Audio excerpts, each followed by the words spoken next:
The man who sees all and knows all, Keith Kohler, a specialist with the Office of Communications at NASA Wallops. How are you this afternoon, Keith?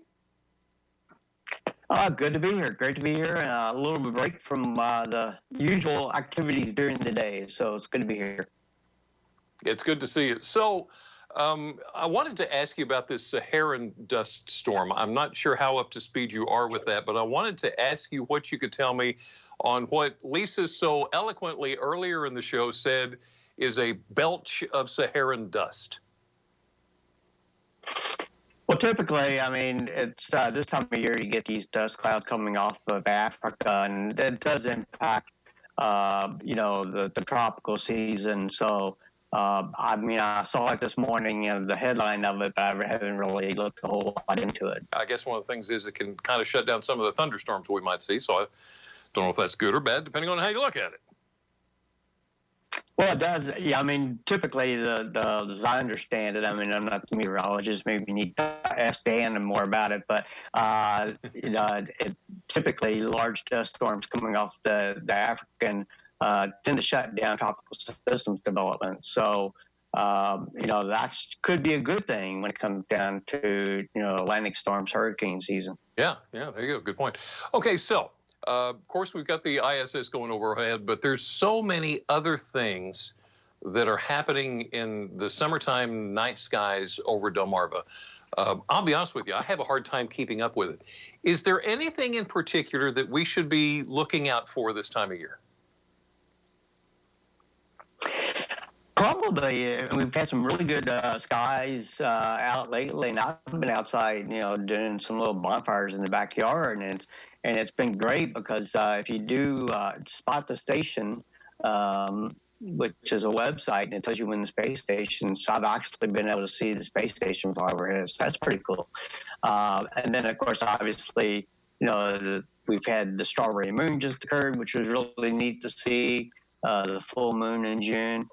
Summertime with the weather the way it's been, it's really been nice to be outside and just look up.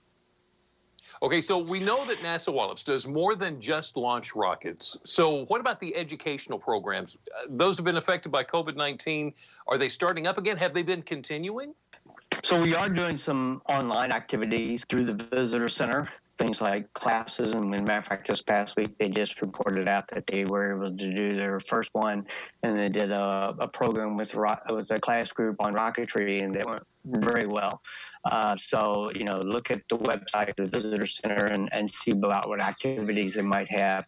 And then we also are still doing some of our summer internships. We have some college students, university students that are doing online work for us this summer from home. And so at least we're able to do some of the activities much smaller scale than what we typically would do until we all return to work on site. So tell me about this C-130 that's over Arizona. This is from Wallops, is that right? Yeah, our C-130 aircraft has really been busy actually during this time where most people are working from home. Obviously, you can't do aircraft projects from home. So we did a cargo flight for the March 2020 Perseverance mission coming up in July out of Kennedy. And so we took the C-130, flew it out to California, loaded up with equipment, and some of the scientists, we picked them up in California and flew them out to Florida. And then we've also been supporting the commercial crew program, and they just finished up a project where they flew out to Yuma, Arizona, and did some testing and some of the new parachute systems that the commercial guys are developing and using. So, and they'll be doing that for a couple more times this summer. So the aircraft folks have really been busy this last few months. There's a lot going on there. Keith, I'm afraid I'm about to lose my connection with you, but let me ask you real quick before I do lose you, before you go, what does it look like for future launches from NASA Wallops? Actually, it's coming up with a busy season for us right now. We're looking at over the next few months, we do have some missions on schedule, and so we'll be getting that information out soon. But we do have some large rocket coming up over the latter part of the summer. Keith Kohler with NASA Wallops, thank you so much for talking with me this afternoon. And listen, the first trip we get to take to Mars, it's me and you on the first rocket ship, okay? There you go. I'm sure our wives will like it. Listen, mine will get rid of me in a heartbeat, so we're going to go. Keith, thank you so much for talking to us. All right, sounds good.